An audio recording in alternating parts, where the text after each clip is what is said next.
like to request Professor Sukumar Sareen sir to introduce the audience to the Navigate Medico CME program.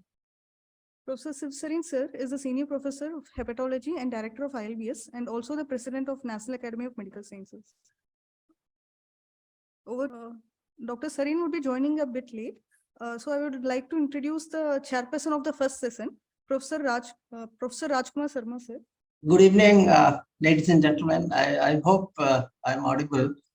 I would like to thank Professor Sareen and the National Academy for starting this program, which is basically excellence in the area of education. And we have the pleasure of having this presentation for today, the first one by Dr. Sanjay Agarwal, who is actually a very senior nephrologist and a colleague. He is at present the head of Department of Nephrology at All India Institute of Medical Sciences, New Delhi, and he is has been the past chief editor of Indian Journal of Transplantation and editor-in-chief. He is presently of seminars in dialysis. He has an excellent track record of doing research in the area of chronic kidney disease and renal failure, dialysis and transplantation. He has been instrumental to initiate some of the initial Indian studies and data about the problem of chronic kidney disease, which is spreading like an epidemic all over the world. So we are looking forward to hear Professor Sanjay Agarwal in this area, and I would urge that all of you should be prepared with any questions, comments, and doubts, which he would be very keen to reply to. So, Professor Sanjay Agarwal, please.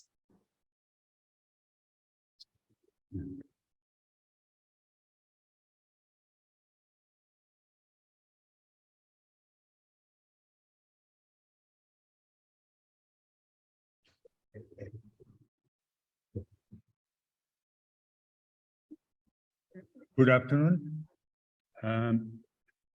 At the outset, I must thank National Academy to giving a chance to me to share with you to approach of a case of renal failure. Renal failure, if we see, renal failure constitute approximately 50% of patients what we see in clinical practice. And in 40 minutes, what I will give more of a concept of approach to a patient of renal failure, rather than going into too much detail on each point. Outline of my talk is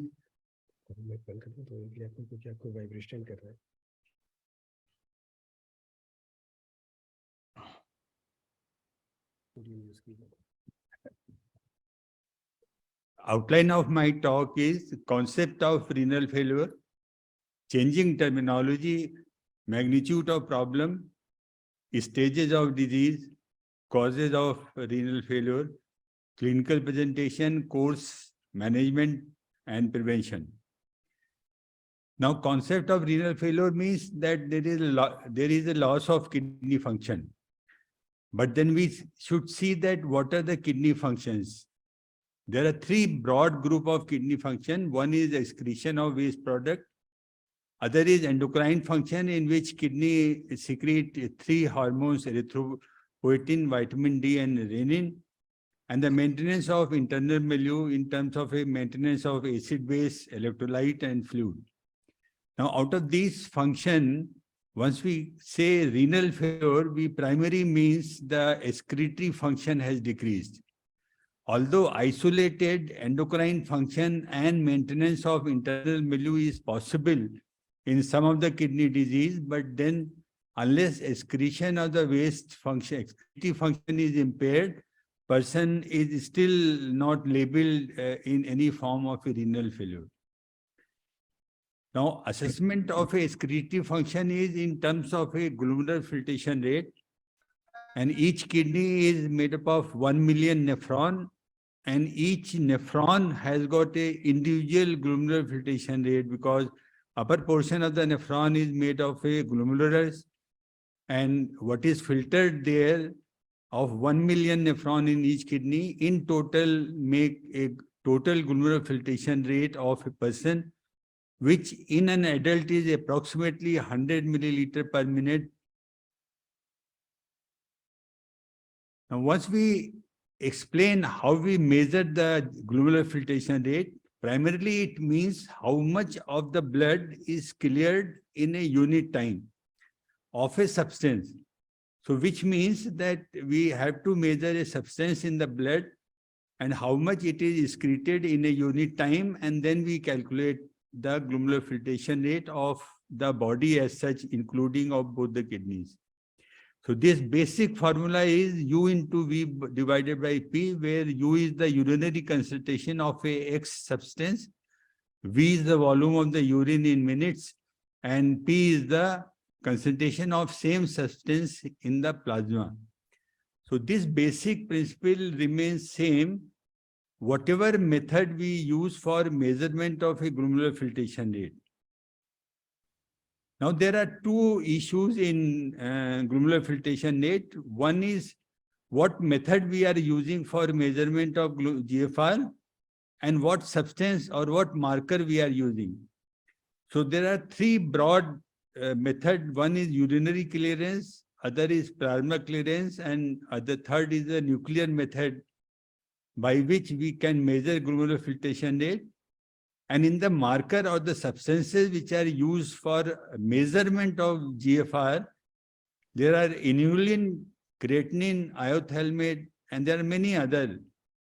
But inulin is the ideal substance for measurement of a urinary clearance of inulin, but it is a cumbersome process. Inulin is not easily available, at least in India. So what we do, we actually, instead of measurement, we estimate the glomerular filtration rate by the formula.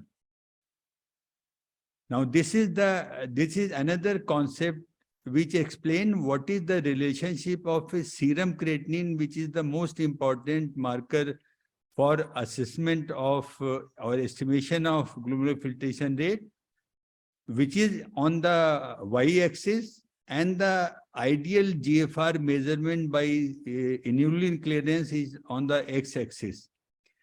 So you can see that from inulin clearance measured GFR, once it decreases from 120 to 80 ml per minute, still serum creatinine doesn't increase. Now, once it drops from 80 to 60 and then 40, then there is a sudden rise of the serum creatinine. And this is because creatinine in the blood is comes from the sites where it is generated, which is primarily muscle. It is excreted from at the glomerular level, as well as it is also secreted from the tubular. And in addition to kidney, there is a extrarenal secretion from the gut. So combination of generation, glomerular filtration and tubular secretion and extrarenal clearance of creatinine actually makes this graph. Now, if you measure serum creatinine alone, it actually alone doesn't give assessment of a glomerular filtration rate. And the example is, if you take a male patient who is 80 kg weight and his serum creatinine is 1.3, if you estimate glomerular filtration rate, it will come out to be 90 ml per minute. But same serum creatinine of 1.3 in a female of a 40 kg weight, and if you estimate GFR, it will come out to 45 ml per minute. So that is why serum creatinine alone does not give a true representation or true estimation of GFR, because where it comes, how much is generated creatinine in the body, which is much more in a healthy and muscular male as compared to thin-willed female. And that is why this assessment is very crucial. So for estimating glomerular filtration rate, I'm again repeating, it is not measurement. We actually estimate. And there are various formulas, at least till now, approximately 30-35 formulas has been generated to estimate GFR.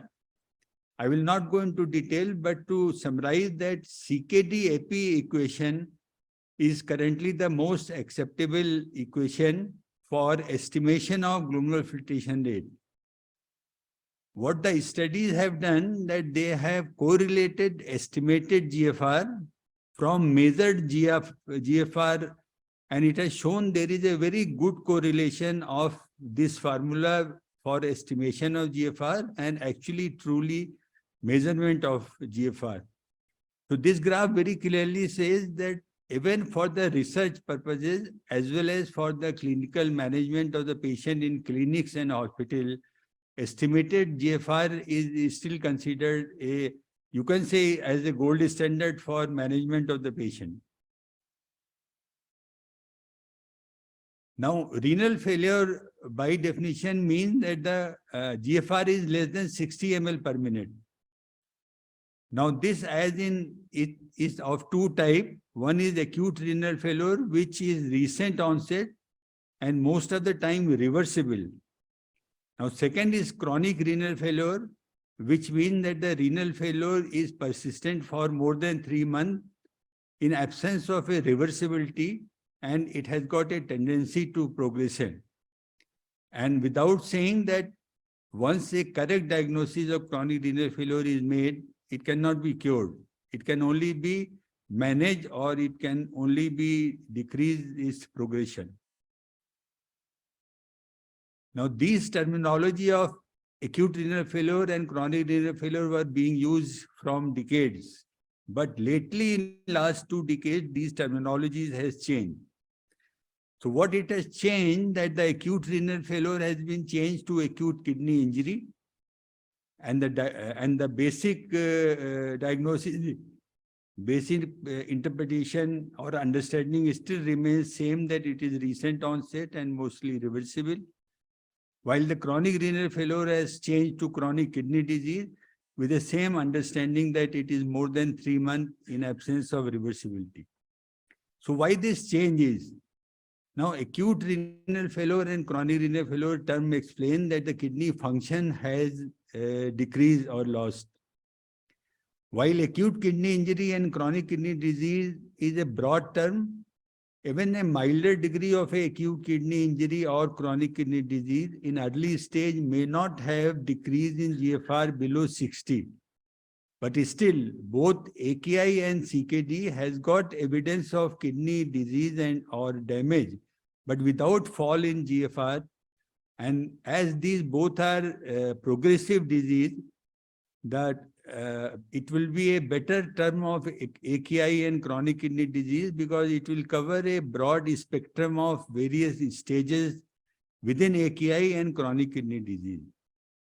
Now, once I wanted to give a concept of renal failure, so in next subsequent slide, I will take the comparison of AKI and CKD in continuity, so that you can better interpret that how AKI is different from chronic kidney disease.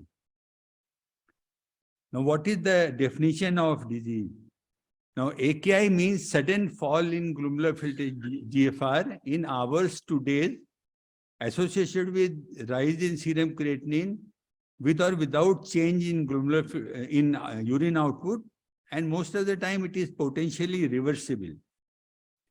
So this is a broad definition of acute kidney injury.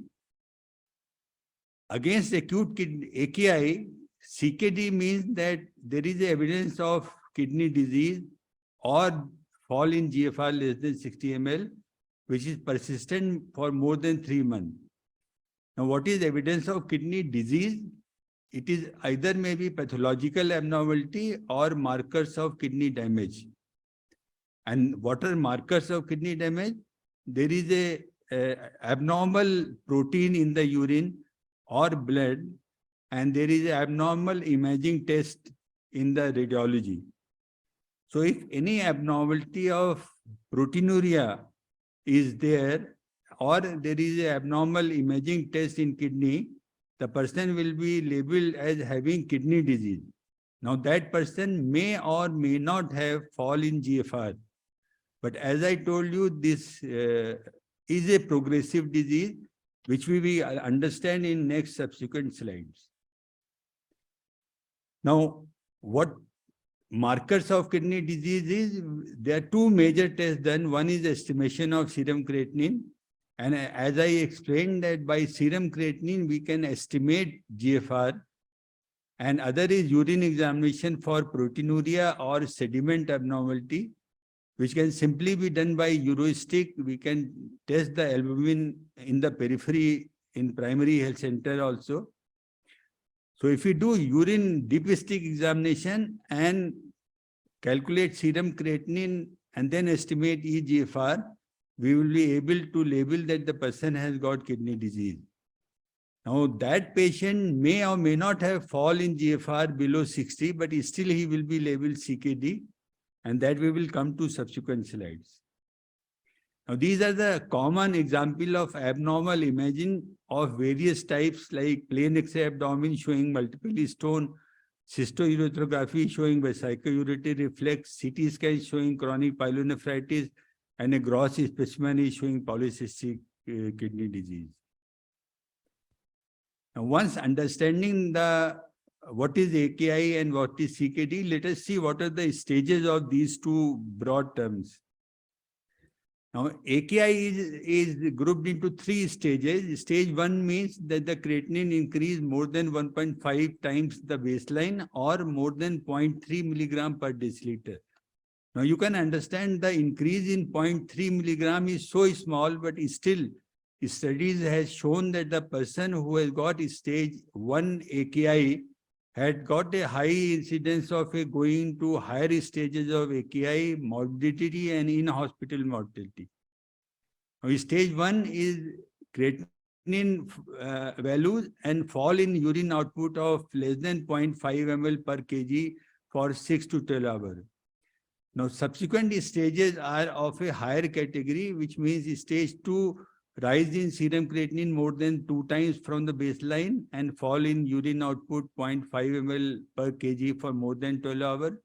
Stage 3, AKI is 3 times rise or increase in serum creatinine more than 4 milligram absolute value and fall in urine output less than 0.3 ml per kg for 24 hours. So why here we can again understand that why the term of acute renal failure has changed to AKI. If you see stage 1, at that time, many patients may not have fall in GFR less than 60. But still, if the output is decreased and if the creatinine is increased to more than 0.3, but it still remains within the normal limit, the patient will still qualify to be a stage 1 AKI. While if we take acute renal failure as an absolute term, then probably unless patient has gone into stage 3 or later stage of 2, he will not be labeled as acute renal failure. And as it is a continuum of severity of the disease which is important, the term acute kidney injury was more acceptable than acute renal failure. Now, once we will come to chronic kidney disease, there are 5 stages of chronic kidney disease, stage 1 to stage 5. Stage 1 GFR is less than 90 ml per minute, is more than 90 ml per minute. So one can see when the GFR is more than 90, then why is chronic kidney disease? But if you go back to the definition of chronic kidney disease, there is there are 2 components, fall in GFR and evidence of kidney disease. Which means that in stage 1, there is evidence of kidney disease in the form of abnormal proteinuria, but GFR is still more than 90. Now then stage 2, 3, 4, and 5 are defined on the basis of the level of GFR. So stage 2 is GFR 60 to 90, stage 3 is 30 to 60, stage 4 is 15 to 30, and stage 5 is less than 15 ml. Now, what actually happens that the patient who is in stage 1, majority of time chronic kidney disease progresses with time, and person will ultimately, if the diagnosis is correct, then the person will ultimately go from stage 1 to stage 5. Stage 5 defines a stage when the person cannot be maintained on the medical treatment and he needs renal replacement therapy, which is a term which is given a combination of dialysis and or kidney transplantation. To any person who is CKD and in stage 5, we usually suggest to organize for maintenance dialysis or kidney transplantation. Now, what has been seen that the initial staging was based on the GFR only. So it was G1, G2, G3, stage 3 was divided into two, G3A and G3B and G4 and 5. But later on it was seen that other than the GFR, degree of albuminuria is also important in terms of assessing morbidity and mortality in a patient. So then the albuminuria was added in assessing a patient of chronic kidney disease. And albuminuria is divided into three stages, you can say, A1, A2, A3.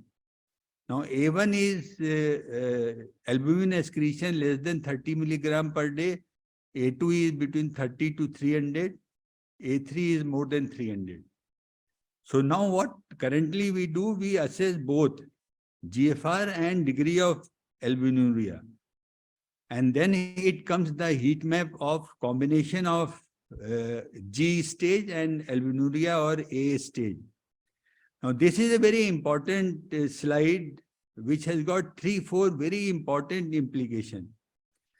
Number one, if we go to the lowest right corner, that is the patient, if he falls into that, he's got more severe disease. So this heat map defines the severity of CKD. Number two, this heat map also defines that which group of a patient require non-specific anti-proteinuria treatment of CKD. So the person who is in stage A3, they needs often drugs for decreasing the degree of proteinuria. Now this heat map also defines that which patient should be followed how frequently. So a person who falls into the red color boxes, that person needs to be followed up probably monthly or 2 monthly or 3 monthly, much closer as compared to patient who fall into lighter color or the yellow color boxes. So this is another important thing is which is from a public health point of view, that this heat map also define that when a patient of CKD is being seen by primary care physician, which group of patients should actually be referred to nephrologist. So all patients which are in the red and lighter lilac color needs to be referred to the nephrologist for planning the treatment, and then primary care physician can continue to follow by that stage. So this heat map of combination of glomerular filtration rate and degree of a proteinuria is very important for assessing patient of CKD. Now, after assessing the AKI definition and stages, let's see what is the magnitude of problem. Now, this is a pooled incidence rate of AKI in various world zones out of all hospital admission, and if I only concentrate to Southern Asia, it is 23.7%. You can interpret out of all 100 admission in a hospital, 1/4 of patient will be having AKI. Now this is a slide from a same study which is showing that out of those 1/4, what are the different stages of AKI, stage 1, 2 or 3. So you can see stage 1 is 11.5%, stage 2 is less as compared to stage 1. But it doesn't mean that the stage 1 AKI is not important, because as I told you, even stage 1 AKI has got a higher risk of a in-hospital stay and a hospital-associated mortality as compared to person who doesn't have AKI. But obviously, if we compare the degree of mortality, then stage 3 AKI will have got much higher mortality than stage 2 or stage 1. So this is AKI magnitude. Now, if we come to CKD magnitude, on the left side it is the prevalence per 100,000, and on the right side is the incidence per 100,000. And this slide is showing as in relation to SDI, which is Social Demographic Index, Social Development Index, and India fall into low middle SDI. So the lower is the SDI, the higher is the incidence and prevalence of CKD. But grossly, we can say that in any population, approximately 10% adult population of a country has got some degree of a CKD, which means that anyone from stage 1 to stage 5. Now, this is global burden of disease from India data, and this is compared in different age group. And you can see as this slide says two messages. Number one, the prevalence of CKD is common in female than male. And number two, as the age increases, the prevalence of chronic kidney disease increases in the country. So if we take an average middle of somewhere 5th decade of life, then approximately 10 to 12% of adult population will be having CKD in the country. Now, this is from same global burden of disease, and this only try to show that the prevalence is not same across the country. It is comparing 1990 data to 2017 data, and you can see the dark red color is more than 10%. In 1990, none of the state was having dark red color, while in 2017, there are 3-4 states has got dark color, which means the prevalence is more than 10%. So it is not uniformly distributed across the country. Now, once we have seen what is the magnitude of problem, let's see what are the causes of AKI and CKD. Now, AKI conventionally is classified into pre-renal, renal, and post-renal. And in short, in pre-renal, kidney is primarily normal, but the perfusion to the kidney is decreased. In the renal, kidney parenchyma itself is affected. And in post-renal, perfusion to kidney is normal, kidney parenchyma is also normal to start with, but there is an obstruction to the urinary flow. And if you see the common causes in pre-renal, hypovolemia and hypotension, hepatorenal syndrome.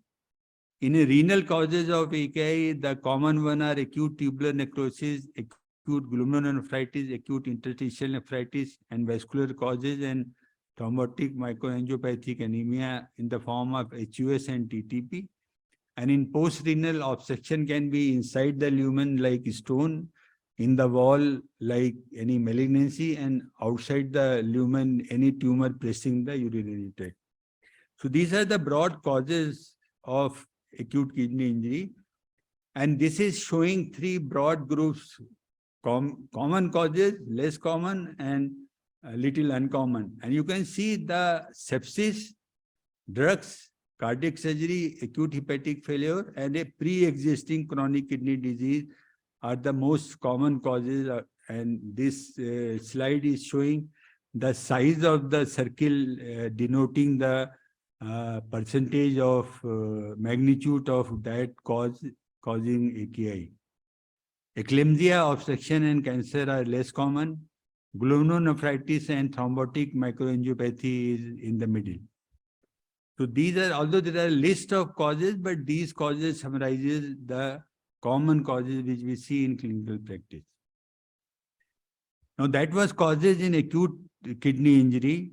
Again, reminding that sepsis and the drugs, those were the 2 commonest causes in AKI. Now see what are the common causes of CKD. There are 5 common causes of CKD: diabetic nephropathy, hypertension, glomerulonephritis, and tubulointerstitial disease, including pyelonephritis and cystic diseases of the kidney. But what is also important that there is a group of causes in chronic kidney disease, which in this constitute approximately 30 to 40%, where we do not know the cause. And these patients are labeled as CKD of unknown cause, or in abbreviation form CKD-U. Now, CKD-U is a group of diseases where CKD is not because of the rest of the 4 or 5 common causes like diabetes, glomerulonephritis, hypertension, pyelonephritis. So these 4, 5 are not there. But that doesn't mean that the CKD-U does not have a cause. Ultimately, it has to have a cause. It's only that at the moment, we are not able to find the cause of approximately 30% of patients of CKD. So if you see the causes comparison between acute AKI and CKD, sepsis and drug and hypovolemia are the major causes in AKI, while in CKD, renal, out of renal, diabetes, hypertension, tubulointerstitial disease, chronic glomerulonephritis, and polycystic kidney disease, these 5 causes in combination constitute approximately 90 to 95% of cases of CKD. While on AKI, infection and drug constitute approximately 70 to 80% patient of AKI. Now, once seeing the causes of AKI, let's see what is the clinical presentation of AKI and CKD. Now, AKI, there are certain predisposing factors: advanced age, volume depletion, diuretic use, proteinuria, myeloma, pre-existing diabetes, cardiac failure, and the renal failure. Now, anybody who has got these one or more predisposing factor, AKI is more common. So in that patient of presenting with AKI, we will find one of these findings also. Now, if you see, there are 3 components we take in the history: the drug intake and fluid loss, or features of low renal perfusion in terms of gastroenteritis, heart and liver failure. And for acute glomerulonephritis, there is maybe evidence of systemic disease in the form of joint pain, hypertension, rash, oral ulcer. So these are the things in acute kidney injury where we take the things from the history. But then we go to examination, then post-renal AKI has got feature of a obstruction in the form of a full bladder or a renal lump.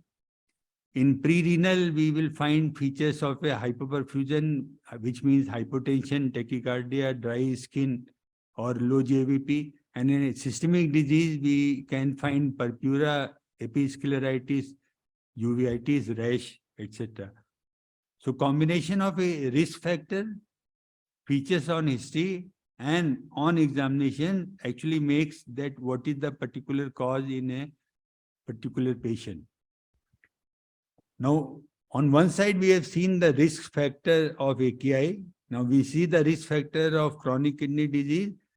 Then there are 5 risk factors: diabetes, hypertension, family history of chronic kidney disease, age above 60, and past history of acute kidney injury.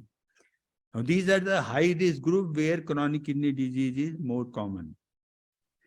Now, if we see in terms of a presentation of chronic kidney disease, a large number of patients of CKD are asymptomatic and detected by 2 methods. One is medical checkup for insurance, and other is once we do the serum creatinine and estimate GFR in pre-operative situation. And now the third, which is common, is all radiological procedure where the contrast is being used. The radiologist asks for the serum creatinine and then the CKD is detected. So that is a diagnosis of CKD in an asymptomatic patient, and it's not a small, it is a significant percentage of CKD patient. Now, second is that if the CKD is reasonably advanced, then we can have uremic symptom in the form of edema, nausea, or vomiting. As I showed in one of the slides, that CKD is a risk factor of acute kidney injury. So many patients of CKD actually present acutely. And then we have to differentiate clinically and by investigation whether that patient is actually AKI or it is pre-existing CKD or AKI on top of a pre-existing CKD. Then very advanced CKD has got complication, and the common complication of are pulmonary edema, chest infection, and pericarditis. And some of the patients do actually succumb to sudden death in view of the chronic kidney disease. Now, if you see the organ-wise, almost there is no organ in the body which is not involved by the chronic kidney disease, and it will be probably difficult in short time to cover this. But suffice to say that almost every organ of the body is involved by CKD, so it's more of a systemic disease rather than restricting to kidney. Now, this is in short comparison of causes of AKI in CKD. It may be repetition, but just to suffice that AKI is hospital acquired is very common. History of drug and sepsis is common. These patients often have got acidosis and hypotension, while on CKD side, patients are often asymptomatic, have got diabetes and hypertension, and they've got more bone disease or acidosis.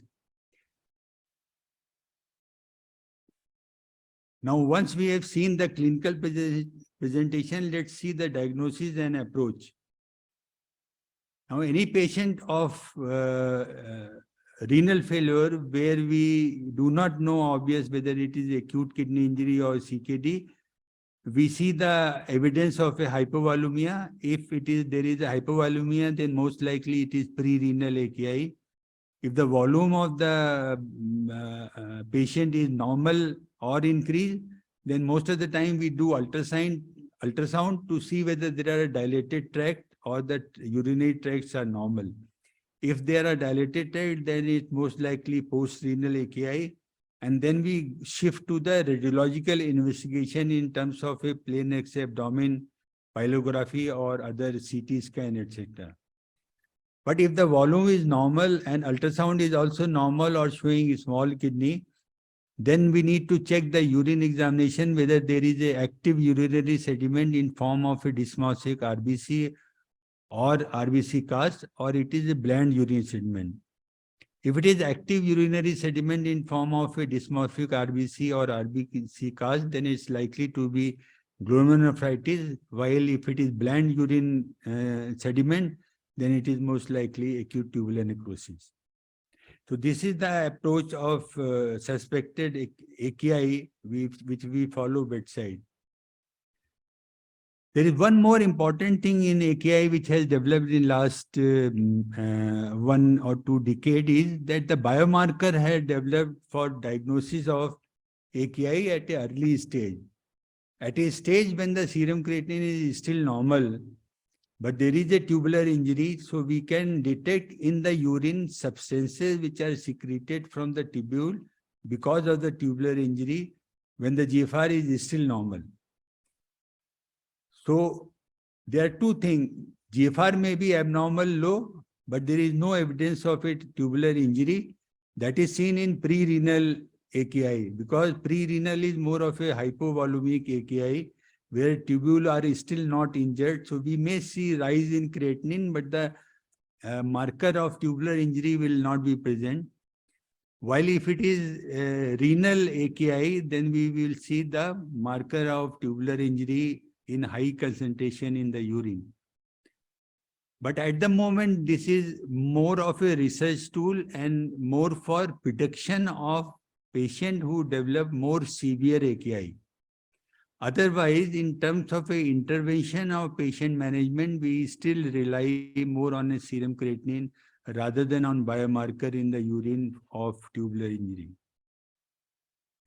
Now, in terms of a chronic kidney disease investigation, other than biochemistry like urea, creatinine, sodium, potassium, we do imaging tests and try to find out the cause of CKD.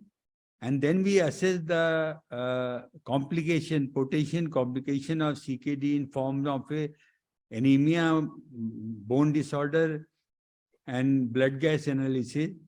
And very rarely in a patient of chronic kidney disease, we'll end up into doing a biopsy. Otherwise, if the clinical diagnosis of CKD is reasonably short, then biopsy is avoided because neither it gives any much information, rather it is also risk of complication. Now then, once we have made the diagnosis, see the management. Now management of AKI has got two broad concepts. One is we should prevent complication, and number two, we should enhance renal recovery. So whatever tubular injury has happened, we give circumstances that recovery of that tubular injury is increased and renal function becomes normal. Now, in a broad principle are that we should recognize cause. For example, if there is a malaria-induced AKI, we should treat malaria.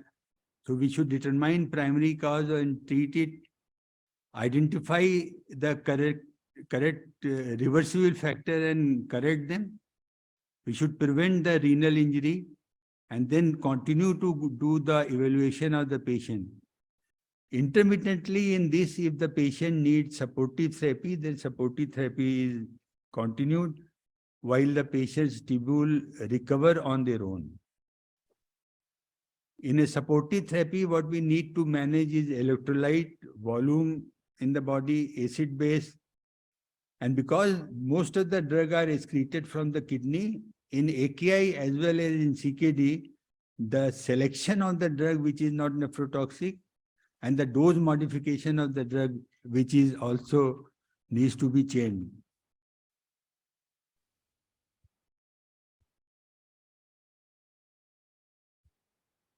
In terms of a nutrition, I just want to point out two things, that in acute kidney injury, we do not decrease protein intake because we give high protein and good calories to cause early recovery of the tubular damage.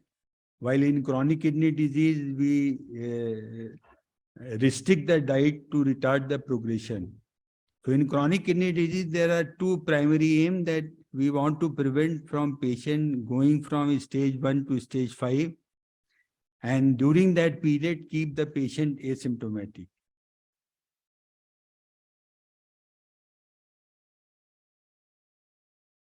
So in chronic kidney disease management principle is that we detect and treat acute factor, avoid nephrotoxic drug, adjust medication for the degree of CKD.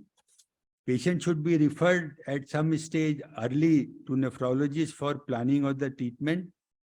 And then we continue the conservative treatment, and which include management of hypertension, bone disease, anemia, acidosis, or vascular access preparation. As I told you that in AKI, we don't restrict protein, but in chronic kidney disease, we restrict protein because protein is known to progress the chronic kidney disease. Course of the disease in short, there are in AKI, two factors define the outcome of the AKI. Factor affecting the patient, previous health condition, what is the primary disease causing AKI, and severity of injury, and the response of disease by the patient. Increasing age, prolonged oliguria, presence of sepsis, hypercatabolic state, need of ventilation. These are the risk factors for AKI causing mortality. There are 5 outcomes of acute kidney injury. One is either there is a full complete recovery and person recovers completely, or it is incomplete recovery and patient of AKI goes into chronic kidney disease.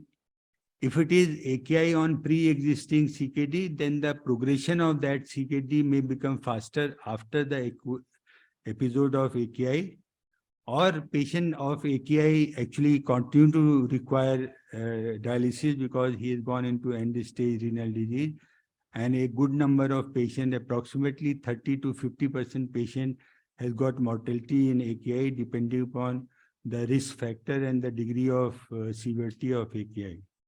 Dr. Sanjay, can you just sum up, because I will take 1 or 2 more. Okay. That's fine. In terms of a chronic kidney disease outcome, it is very important to know that if you take 100 patients of CKD, all does not go into end stage and require dialysis and transplant. And they actually succumb during that process of progression of disease by infection and cardiovascular death.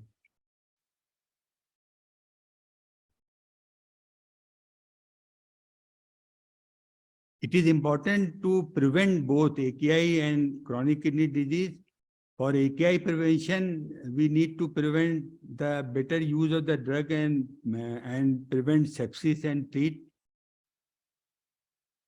While in chronic kidney disease, as a large number of patients are initially asymptomatic, we need to screen the high-risk group by proteinuria and serum creatinine, and this is the high-risk group which I have alluded before also.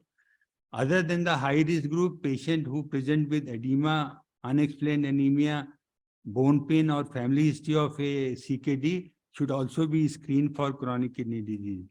Because chronic kidney disease, the earlier we diagnose and intervene, more delay will be the progression of chronic kidney disease. So in sum up, what is if a patient present with a renal failure, we need to confirm that he has got kidney disease and low GFR, differentiate whether it is acute kidney injury or chronic kidney disease. In both the situation, diagnose primary cause, because primary cause can be treated. Otherwise, patient needs to be managed symptomatically. If it is not, primary cause is not known, then we manage symptomatically. We enhance recovery in AKI and prevent progression in chronic kidney disease. And in any stage during the follow-up of these patients, if the degree of damage is more, patient need intermittent dialysis. We need to prevent AKI and CKD in community and healthcare setting. With that, I finish my presentation and will be happy to answer any question related to renal failure.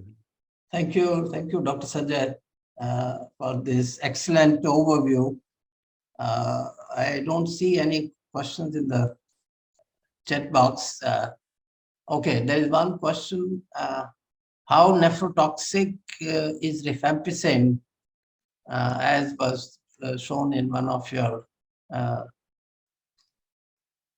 Can you please repeat the question? How nephrotoxic? How nephrotoxic is rifampicin?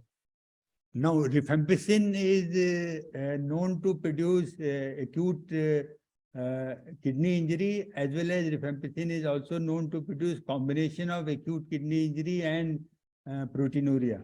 And it is known to produce minimal change disease also.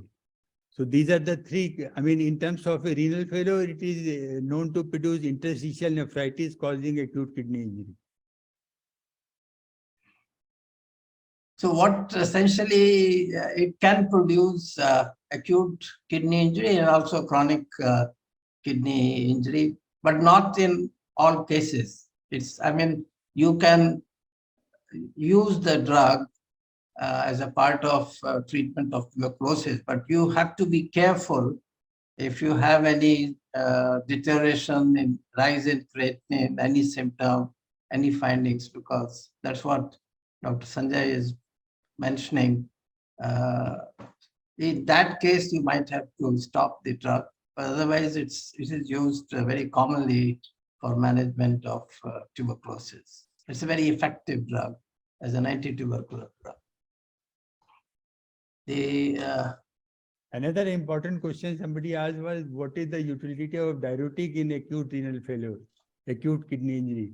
Actually, diuretic, if you see, increases the urine output by acting on the tubule. And if the tubule itself are damaged, then diuretic is unlikely to improve the outcome. But in some of the conditions, diuretic helps in changing oliguric acute kidney injury to non-oliguric, and then the fluid management becomes easy. Second thing is that diuretic action also require oxygen for causing the transfer of the solute across the tubule. And once there is already injury, another need of oxygen can precipitate further injury. That is why in a established acute tubular necrosis or acute kidney injury, there is no role of a diuretic unless there is a pulmonary edema or you want to do vasodilatation of a pre-capillary. Yeah, I think you are making the very important point, because I know when we were being trained, diuretics were used much more liberally. but now they avoid using diuretics because except for increasing the urinary output, the benefits are very limited, and it can produce some nephrotoxicity like AI, acute interstitial nephritis. There is another question, is there role of blood urea nitrogen divided by creatinine ratio in clinical setup to differentiate pre-renal from the established acute kidney injury? Yes, theoretically it is possible because in a patient who is pre-renal injury, kidney will sense that there is a low volume into the kidney and try to absorb more urea from the tubule. And in that case, urea concentration in the blood will be higher disproportionately as compared to serum creatinine, and the ratio will be higher. So if there is a higher urea creatinine ratio, it suggests pre-renal. If it is low, then it suggests obstructive uropathy. And there is another question, can loop diuretics precipitate chronic kidney disease? Usually, loop diuretic is a drug which is given for a shorter period. It can precipitate acute kidney injury. So if we say that it can cause AKI on pre-existing CKD, then the answer is yes. But diuretic itself causing chronic kidney disease is much less likely. Yeah, because we use loop diuretics are the ones which are most effective in advanced CKD. So, but you have to be careful if you find any sudden deterioration, that some acute deterioration can occur. Any other question or anybody? If there are no more questions, I think to sum up, Dr. Sanjay Agarwal has given an excellent overview. What we have to realize that the definitions of acute kidney injury and chronic kidney disease, they have really dynamically changed in the last 30, 40 years. So we have to be aware of these entities. We have to diagnose them, and we have to understand that acute kidney injury and chronic kidney disease, they are actually also related. The previous concept that acute kidney injury is always reversible may not be fully true, and it is one of the important causes of chronic kidney disease. The other message which I need to highlight is that you must diagnose chronic kidney disease at an early stage to take care of this expanding outbreak of chronic kidney disease and chronic renal failure. Once again, I would like to thank Professor Sanjay Agarwal for this excellent overview of the problem of kidney failure. Thank you very much, and I give over to the next chairperson, Professor C. Aspen, to take over. Professor Aspen, please.